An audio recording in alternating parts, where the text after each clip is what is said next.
StraighTAllDay.com. You're tuned into the show where you learn the discipline to show up day after day to do the work, the confidence to put yourself out there boldly and authentically, and the mental toughness to continue showing up, doing the work, putting yourself out there, even when the success you've expected to achieve has yet to be achieved. And on top of all this, you get a huge dose of personal initiative that is the go-getter energy that moves any one of us, including yourself, to go and make things happen instead of waiting for things to happen. And then we put all this together into a series of frameworks, approaches, insights, strategies, and techniques, all underneath the umbrella of one unifying philosophy that is called Work on Your Game. My name is Dre Baldwin, also known as Dre All Day, and welcome to the show. And today's topic is my content and media production system. Yes, I'm going to explain to you how this all actually happens. Now, before I get into that, let me tell you all, I have a daily motivation text message that I send out free of charge every single day to everyone who is in my text community. This message is guaranteed to keep you focused, sharp, and on point. And if that sounds like something that you want to be, then text me so you can get this message every morning. My number is 305-384-6894. You text me at that number, you'll get an auto message that will verify that you actually want to get the daily motivation. We got to be sure you're serious.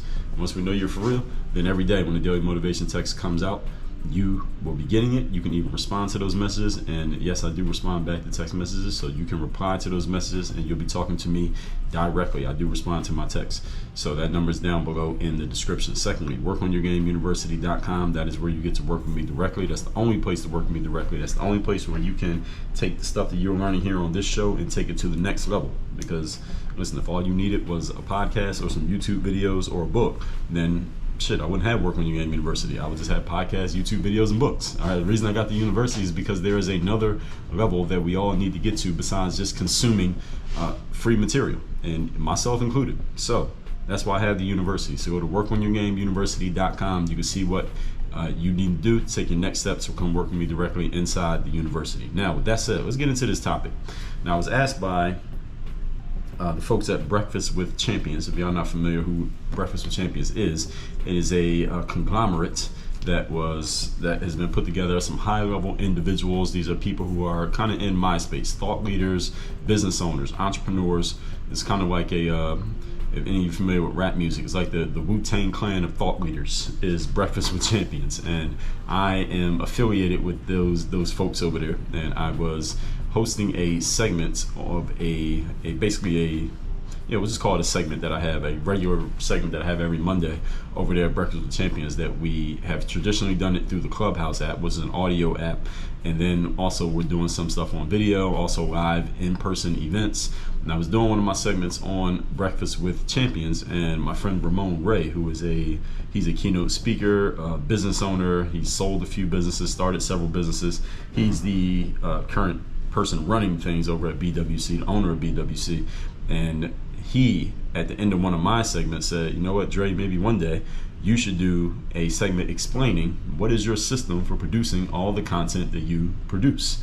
And I said, you know what, I will do that. And I shared those tools over there at Breakfast with Champions, but I said, there's no way I'm going to share something with the Breakfast with Champions audience and not share it with my actual Work on Your Game Masterclass audience. So I'm going to share it with you here today and tomorrow. This is going to be, I believe this is a two-part series. I'm just looking at my notes here. Two-part series that I'm going to share here about how I actually create content, how I actually create the media that I create. Because a lot of people ask me this at some point.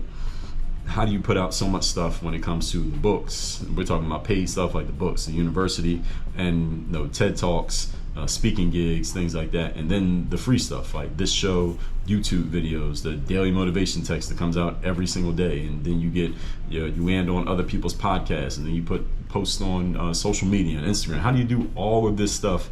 How do you do it consistently? And your stuff is like, it's consistent, the way that you do it. Like the way that I put these out, the way that I do these episodes. Notice there are no 3-minute episodes of this show. It's 20-ish minutes every single day on this show. When you see my reels on Instagram or LinkedIn or Twitter or Facebook, wherever you see them, you see I kind of do it in the same format all the time. If you follow me on YouTube, you see the format is relatively similar over and over again. How am I able to do all of this stuff so consistently? I will let you know that it is not magic. I will tell you that up front. So when it comes to all this stuff, first of all, I'll tell you at the beginning that I could fill a manual literally, I could write a manual with the details of how I do all this stuff, and probably at some point I will write a manual of how I do all this stuff, but that will be for internal consumption. I'll give it to my kids and let them create more content using my formula, and maybe if they want, when I'm long gone, they can sell it to you all for the right price. But what I'm going to do here today is give you the overall principles of how I do it, and then maybe you can use some of these principles for your own production process. Okay, now I want to be clear that what I'm going to share here today and tomorrow is specific to actually making the content. Okay, I'm talking about the content creation itself. I'm not talking about what kind of camera do you use. I'm not talking about what kind of hardware you have for your microphones, or what kind of mic to buy, or what kind of lights you need around your desk. And even though I have all of those things, that's not what I'm talking about here today.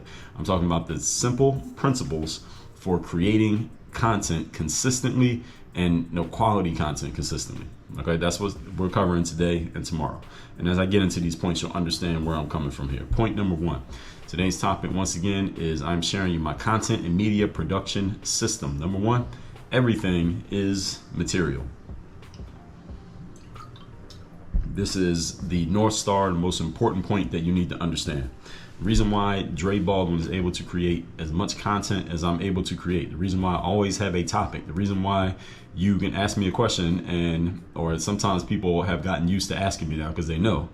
You can come to me and say, Dre, do you have a podcast episode on subject X? And the answer is always yes. And if the answer happens to be no, then it's only a matter of time before I go create a podcast on that subject, because I'm like, damn, I never talked about that. I'm going to make an episode on that. So everything is material. The reason why I'm able to create so much stuff, because everything I see, hear, experience, think, taste, smell, touch could become material. I turn all kinds of experiences and thoughts and observations into content. And it doesn't have to be my personal experience or my idea for it to become content. I could use somebody else's idea and turn their idea or what they went through, but I know about it. I could turn their experience into my content. All I have to do is figure out a way that their experience or whatever they shared fits into the frameworks of the stuff that I talk about. So y'all know what I talk about here, right? I talk about business, I talk about life, I talk about relationships, I talk about sales skills, I talk about mindset.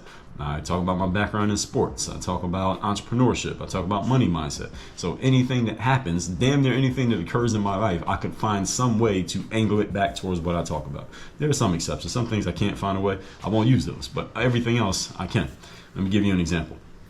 So my friend Glenn Lundy, he's a guy who, Glenn actually is the person who started Breakfast with Champions, that group I was talking about earlier. He doesn't run it anymore. Ramon runs it, but Glenn started Breakfast with Champions. And I was at a conference a few weeks ago from when I'm recording this, and Glenn was speaking at the conference. And Glenn is in the automobile space. He helps automobile dealers increase their sales. So he goes in to an automobile dealership and he helps the salespeople who work there sell more cars. That's what he does. He helps automobile dealers make more money.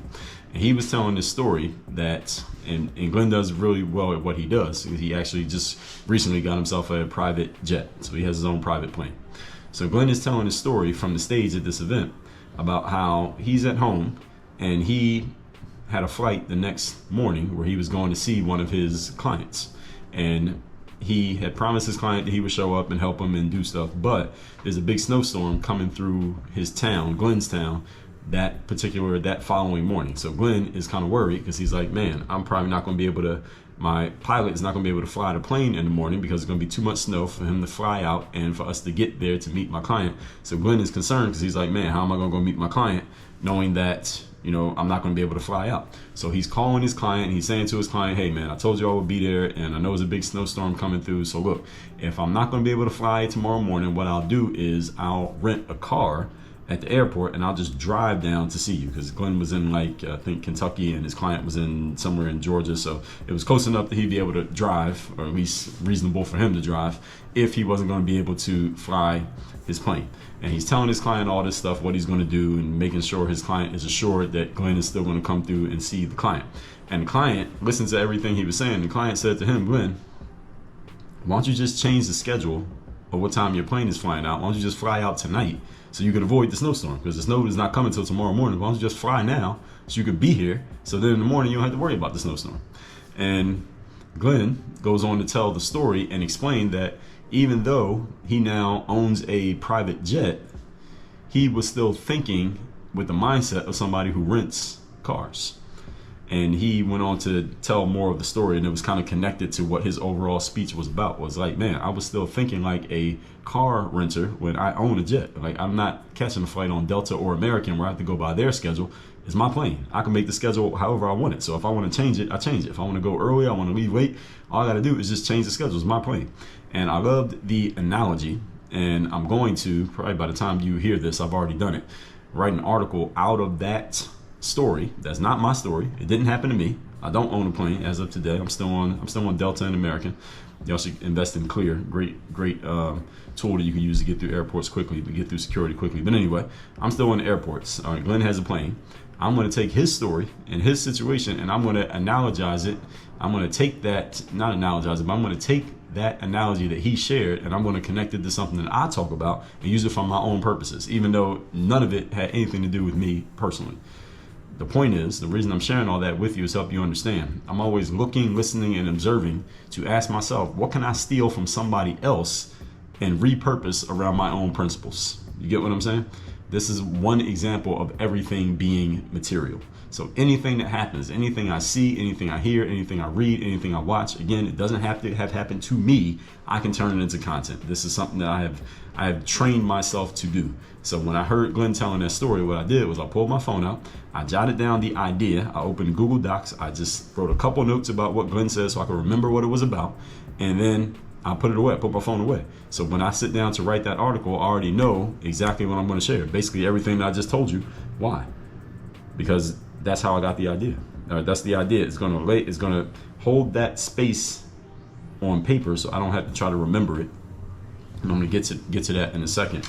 And that way, again, anything that occurs can be content. So this could be a story about, and I've told many stories. Any of you who listens to this show often enough, or you read my articles, you see that I will take random innocuous events, things that don't seem to mean anything, that most people will probably forget, and I can turn them into material. Like the time I went to pick up a pizza, I was in Midtown Miami. I went to pick up a pizza, and they had not seen that I placed the order, because I placed the order through DoorDash. So the pizza place did not notice that I had placed an order. So I get there, asked for the pizza, and I said I ordered through DoorDash, and they said, oh, and they went and checked their little tablet, and it's like, oh shit, damn, we forgot. So then they went to go make the pizza, and I'm standing there for 10 minutes, and they're kind of taking long to make this pizza. I'm like, what's taking so long for y'all to make this pizza? Because there wasn't anybody else in the shop. And the woman said, oh, you're Uber Eats, right? And I said, no, I'm not Uber Eats. I'm just a regular customer who came in and bought the pizza.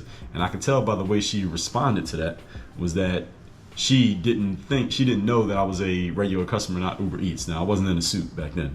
I'm in a t-shirt and shorts. So I guess she sized me up as an Uber driver, as an Uber Eats driver, which I was not. And when she realized that I wasn't an Uber Eats driver, she got a lot more pep in her step, and they went and made the pizza a lot faster when they realized that I was a regular customer, not an Uber Eats driver. So it made me curious. It made me think, well, wait a minute. So they would just make the Uber Eats driver wait 15 minutes, but the regular customer, they won't make wait. What's the difference? I didn't ask her, but it made me very curious of why they would do that.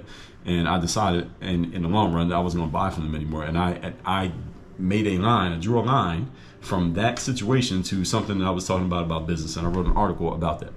The whole point is, again, this is another example. Everything is material. Point number 2.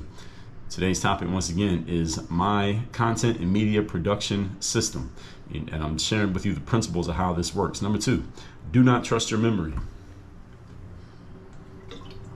As I just told you, somebody else was telling a story about something that happened in their lives. I wrote notes down about their story. And then when it's time for me to talk about it, I already know exactly how to tell the story and how I want to talk about it, because I did not trust my memory to remember that they said this. What I do trust is Google Docs.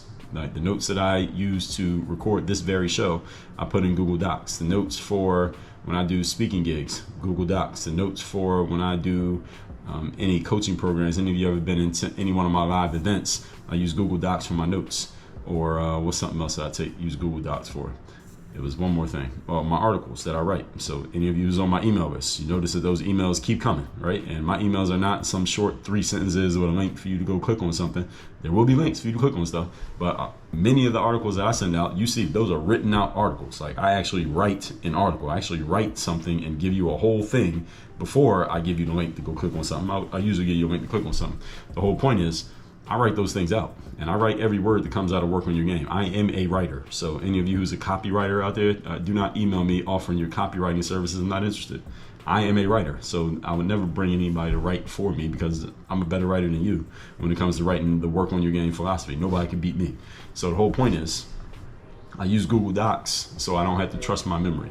Okay, this is the simplest point in this whole list that I'm going to give you is do not trust your memory. It's also the one that is most consistently violated because of its simplicity. A short pencil should be trusted over a long memory every day of the week and twice on Sunday. In other words, when you get a good idea, you need to have a way or a place for writing down that idea such that you are not depending on your memory to remember the idea. Your memory will betray you. Your memory will betray you and you will forget the idea. Then that idea goes floating off until somebody else finds it and they use it because you did not properly steward your own idea. So I use an app called Daily Tracker. If y'all are not familiar with the Daily Tracker app, you can find it in your favorite app store. And I use that to track my ideas and track my notes. And then I use Google Docs for things that are like long written out, like notes for these episodes. When I write my books, I use Google Docs. My articles are in Google Docs. Anything that's in written format, I write out in Google Docs before it goes anywhere else. So anytime I get an idea for an article, that's what I do. I start a new Google Doc. I give it a working title, and then I jot down the thoughts or ideas that spark the idea for the article. Then I just leave it there. And then when I come back to write it, all I got to do is look at the thoughts or ideas that I jotted down 3 weeks ago or 3 months ago, and I remember exactly what I'm supposed to write about. You get it? And because of these notes, I can remember the point and I can pick it up from right there and I can say everything that I need to say. So it's not like, so one thing that I want y'all to understand, that Dre Baldwin is never ever sitting and staring at a blank sheet of paper and a blinking cursor. Never. You will never see me staring at a blinking cursor trying to figure out what to write, because by the time I sit down to write, I already have a bunch of ideas already jotted down from 3 months ago, 3 weeks ago, 3 days ago, 3 hours ago for what I want to say. So when I sit down to write, all I do is go find one of those started ideas but not finished, and I just write that one out and then I put that out. And since 99.9% of my content is evergreen, I'm not beholden to any one idea that needs to be fleshed out today. It can get fleshed out whenever I feel like it. Like that story I told you about the pizza thing, doesn't matter when that happened. Story about Glenn Lundy and his plane, doesn't matter when that happened. I can tell that story anytime. It's evergreen, doesn't matter, right? And most of my content is evergreen, so I don't have to write about any particular subject at any particular time unless I happen to decide to talk about a current event, which I do every now and then. Got it? Point number 3. Today's topic, once again, is my system for media and content production. Point number 3, there is a how, when, and a where for everything. For example, I live in a highly walkable area of Miami, Florida. So I don't drive that often. I probably get in the car and drive maybe once a week, sometimes twice a week. That's about as often as I drive. But when I do get in the car and drive, I have a car holster that holds my phone or a car holster that holds my GoPro camera. And whenever I'm driving, what do? And if you follow me on YouTube, you know what I do. I record videos that end up on YouTube when I'm driving in my car. Anytime I do drive, I record a couple of YouTube videos. I record at least 2 every time I get in the car, at least if I'm in the car by myself. So I record one on the way there, wherever I'm going, and I record another one on the way home, wherever I'm coming back from. Now, depending on how far I'm driving, I might be able to get in more than 2. I might be able to get in 4 if it's a long drive, if I'm maybe even more than that. So the whole point is, every time I drive, I know I'm going to get 2 YouTube videos recorded. So when I'm on my way to the car, before I even get in the car, before I even start the car, guess what I'm thinking about? All right, what 2 videos am I going to record on this drive? And I'm not joking. I literally am doing this. Anytime I know I'm going to be driving somewhere, I'm thinking to myself, what am I going to talk about in these 2 videos? Now, on YouTube, you may catch more of me talking about some current event thing, something that just recently happened, because it may be a shorter thought. I only put things on this feed, this podcast feed, when I want to really flesh something out and I have a good amount to say, where I need to go point, and I want to really get in detail about it, where I need to see my notes and know what the next point is and things like that. Whereas on YouTube, it might be something that I'm just thinking about. I'm just kind of spitballing an idea. It doesn't mean it won't be well thought out, but I'm more spitballing an idea, and that might only be 10 minutes or 8 minutes. So that's what I do with YouTube. So I know every time I get in the car, I'm going to record 2 videos. And because it's South Florida, It's sunny out here. It's nice outside, and I got a sunroof, so I get really good lighting, so it looks good when the car is moving and I'm driving. It kind of gives a different feel than this right here, where it's just a talking head. If you're watching this on YouTube, you just see me sitting here just talking to you, and there's nothing else for you to pay attention to. So it's a little bit different view, and that works on something like YouTube. Now, this podcast specifically, is a daily show. And most of the consumption of this show happens through the audio feed, not through the video feed. So on this show, I try to record at least 8 episodes every single week. Why 8? Because there's 7 days in a week. I record 8 so that I have 1 extra episode bagged for any time that I travel, go on vacation, lose my voice, etc. Because since I've been doing a good amount of travel over just the first quarter of 2023, I wasn't that far up in terms of episodes that I had in the can. As of this week, I wasn't really that far up. So I was probably about 2 weeks up right now. As of today's recording, I'm probably about, let me see what episode I'm at. I'm just looking at the day that I recorded this. I'm probably about 2 weeks up in terms of recordings right now as of today's recording, but by the time you hear this, I'll probably be 3 or 4 weeks up. I try to be about a month ahead. So in other words, the day that you hear an episode, I already have like 30 more days of episodes already recorded that you didn't hear about yet. That's how I like to do my recording. 8 is like the minimum that I want to do each week for YouTube. But sometimes I do less because I might be traveling. So it's like, say I go to an event and I'm traveling from Monday to Thursday, I'm going to record 3 episodes that whole week. So now I just lost 4 episodes in my queue. You get what I'm saying? And if that happens again and again and again, now I'm slowly dwindling down that queue. So if I happen to get sick, go on vacation, for whatever reason I'm not recording, whatever the situation is, I know I already have episodes in the can. I don't have to worry about coming up short. And as far as articles, I'm writing articles all the time because I send out emails all the time. Any of you on my list, you get emails from me all the time. And I use automation sequences and I send out one-off emails. So sometimes I will send an email that everybody on my list receives all at the same time, the same day. But then other than that, all of you are in different points on my automation. Those of you who don't know what an automation is like, let's say I had 10 emails, right? 10 articles. And I put them into an application and I say, all right, when someone comes into this list, this group, send them email number 1 on day 1, send them email number 2 on day 3, email number 3 they get on day 6, email number 4, day 9. And depending on where you are in the sequence, you are getting a different email. So you might be on day 3, whereas your friend might be on day 1, depending on when they came into the system. And my email automations, I made that I gave you a simple explanation of what that is. My email automations are over 1,000 days long. So any of you who's been on my email list for a while, but you're still getting emails from me, that's because it's more than 10 days of emails. And there's literally thousands of days of emails in my automation sequences. And anytime I write an article, all I do is add it to the automation sequence. So whenever you catch up to it, you catch up to it. But some of you are like on day 75 right now. You got 1,000 days to go. Some of you on day 800.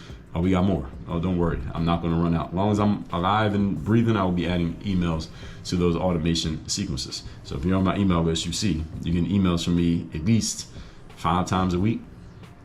That's because I'll sit down and bang out 5 or 6 articles at once because I already have the notes and the ideas of what the article is going to be about before I sit down to write. So again, I'm never sitting there looking at a blank screen trying to figure out what to say.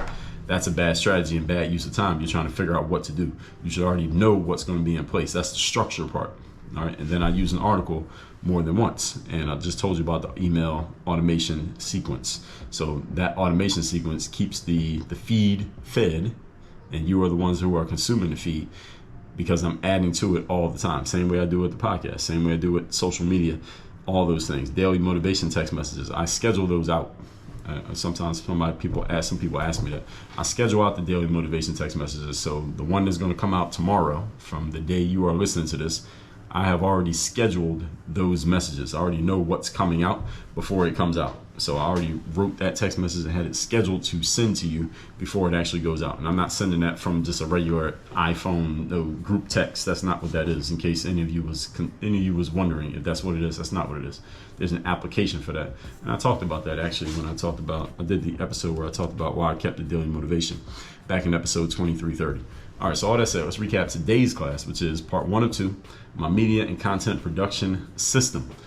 Point number 1, everything is material. Anything that happens, anything I see, hear, watch, touch, taste, feel can become material. And again, it does not have to be my personal experience for it to become material. I can use somebody else's experience. Number 2, I do not trust my memory. I trust Google Docs. Anytime I get a good idea, I write it down. I get an idea for a podcast episode, I write it down. I get an idea for an article, I write it down. Do not trust your memory to anything. And number 3, there's a how, when, and where for everything. All right, when I drive, I know I'm going to record at least 2 videos that'll end up on YouTube because I got to drive there and I got to drive back, and sometimes more than that. This show, all right, there's 7 days in a week. The show comes out every day, so I try to record at least 8 a week, so I'm always bagging an extra one.